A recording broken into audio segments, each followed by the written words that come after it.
Killing Eve. Hello, See you there in a team. minute. Bye. Hello team, so excuse me whilst I just do this because Nadia always ends up a bit lower. My hand. Hello. Hello. 10 How seconds are in, we? no one coming. Well, we'll just kick off. I'm So sure we've hang just on, watched... hang on, let me just got to check that it's up and I'm not on the wrong channel. Ah. Otherwise we kick off and we kick off in the wrong direction. There we are. Yay. So we've just watched Killing Eve episode 1 season 2. Having just watched Love Island. And that. the whole series, I love this detail. The whole series starts exactly 30 seconds later. I really liked that. I love that as an idea, as a concept. So it's like Has that ever happened before then? yeah, they did it in a film. What film was it? Avengers, was it? Or something? The Avengers Endgame? The film starts sort of 10 seconds liked later or that. something. So we were crazy ass fans of the first series, so we were really excited, and we had to be. So how did you feel going into seeing this? I thought there was no way on earth this could in any way replicate the success of the first series for one simple reason alone. We weren't going to be guessing how psychotic Villanelle was. Yeah. Which for me was a major defining feature of the first series' success. My big worry about the new series was I thought, is it going to get, you know how second series, can they get too fantastical? Yeah. Rather, I mean, I suppose coming from a similar position, really. Yeah. It's like, now we know she's a sociopath and she's, how much more sociopathic can she get? Exactly. I mean, I said when we saw the trailer, I'm looking forward to just seeing ever more inventive ways of killing people. Or not even more inventive ways, but ever more ruthless ways of showing her sociopathy. Yeah. And we did get that in this. And I have to say, actually, I thought Judy Comer was absolutely brilliant in this. She is by far the strongest thing in it. I'm going to be... Hang on, let's just start with where we started first of all. So we liked the 30 seconds. I liked it because straight away I was taken by surprise because I really didn't think the paramedics were going to shoot the woman upstairs. No, that's always great. So that was really good because that was within a couple of minutes, wasn't it? And straight away we were into Villanelle looking like, I love how she's got about 1 million lives, hasn't she? Oh, she's remarkable. Really did look like she was going to drop dead. Yeah. And she was straight bang into it. You were back with her character. Well, like, she was stabbed. Like you'd left her 30 seconds before. Yeah, and she was stabbed and struggling around Paris, and Sandra Oh was in a state of perennial shock and disbelief. You know, the first thing I have to say, it's shot as beautifully as the first series. Yeah. It's edited brilliantly. The choice of music is sublime. So it's delivering on every single sort of point that the first series did deliver on. Judy Comer face, you can't get enough of her face in extreme close-up. Yeah, no, can you? she's I mean, fantastic. she's so expressive, inexpressive, shockingly expressive. I thought the strongest part of this episode was her, once she'd got to the hospital, was her interaction with the chap who'd been in the car crash. I thought that was incredibly rich. So there were some rich elements to this episode. Yeah, so she's been horribly stabbed and she gets herself to hospital by hurling herself in front of a cab. Which we've had to do in Paris.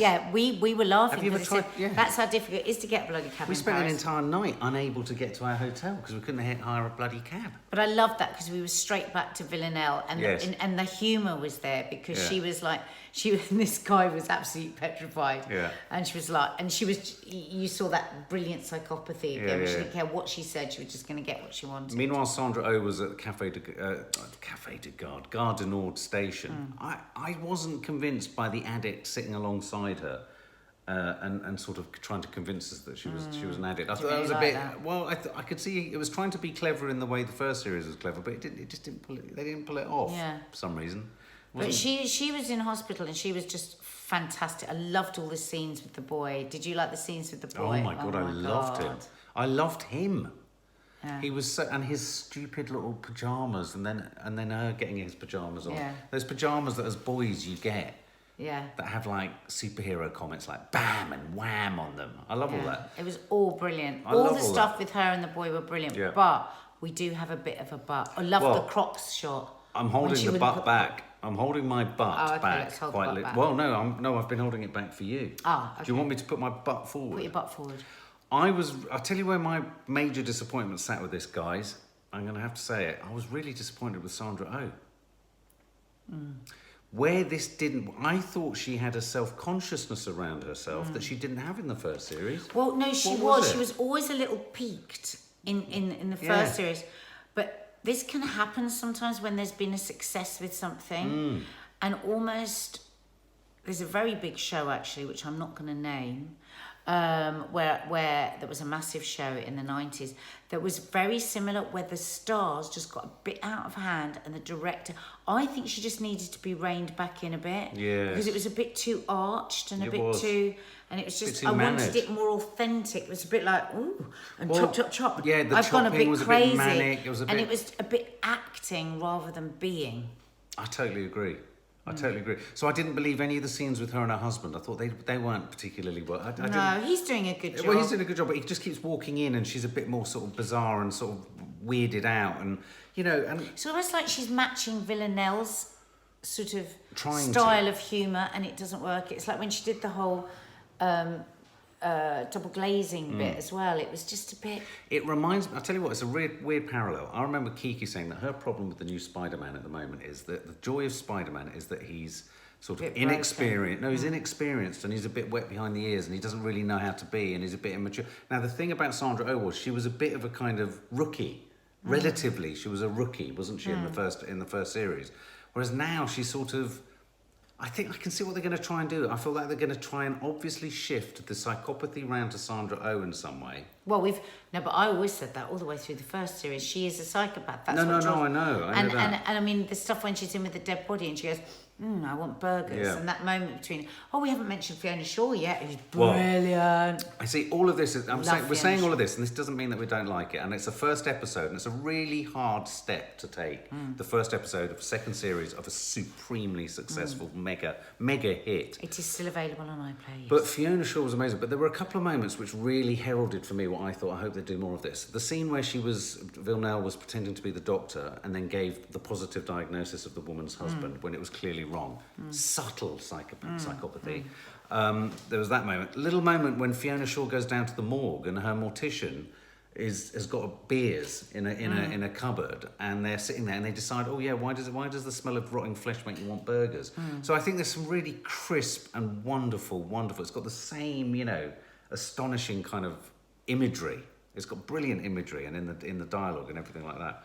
But I don't know. I'm just a little bit concerned, if I'm honest. But there's a lot of people there saying they've binge watched it and it just gets better and better with every episode. Does it? So, I mean, I didn't hate it. God, don't make it wrong. And loads of it's brilliant. And I'm excited to see the second episode.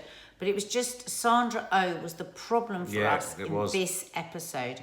She may not be in the next. I just want more authenticity and less big I hate to say it, I found her very eggy. I just found her overacting. It's a bit overacting. And it's like she won whatever she won. She won something. Caroline. And it feels like it's kind of gone to her head a little bit.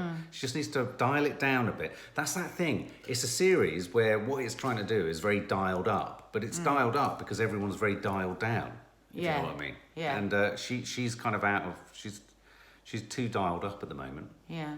Let me do that. What else? What else did we think? So what about the killing of the boy? Some people there saying it was too predictable. Yeah. Well, you said it seconds before it happened. I said she's going to kill him. She's going to kill him, and she did. Can you kill somebody that easily? I must admit, though, the clever thing about Jodie Comer's performance, the clever thing about Jodie Comer's performance is that you do genuinely think each time that she's going to soften and show emotion, don't you? Because sometimes she goes, shall I? She's very good Shall at that. I just do it just to see how it feels? Does anyone think the family that she's in the boot of the car with is going to get... Yeah, kids and all. They're going to have to think of something special. They can't restage the same 8 episodes that they did last time. Because we were asking the same question in the last series, is Fiona Shaw one of the 12? Weren't we? Sandra's great in episode 7 especially. So people are saying it does get better. Does it? Promise? Yeah, good. Well, we will be watching. Well, we're going to be watching more and we'll be reviewing. But So thank you guys. Well, I think as we said, there were some great moments in it, but it was just a little bit predictable. Shout out Katie Johnston. There you go. Hi Laura LaBelle, Katie Johnson. We promise Laurie Liebel. We promise we're going to be reviewing them all. Shy Guy 1989-8. Katie Johnson, Belinda Stallard. Thank you all so much for joining us. It was just a quick little live, really, just to give. But as the series goes on, we'll do sort of longer. Oh yeah, no, absolutely. And did you mention the moment with the Crocs? That was funny, wasn't it? Yeah, that was so funny because she loves her clothes. All right, Good lots night, of love, subscribe guys. and hit the like button if you like us. And we're going to review Chernobyl as well because it's going down an absolute storm.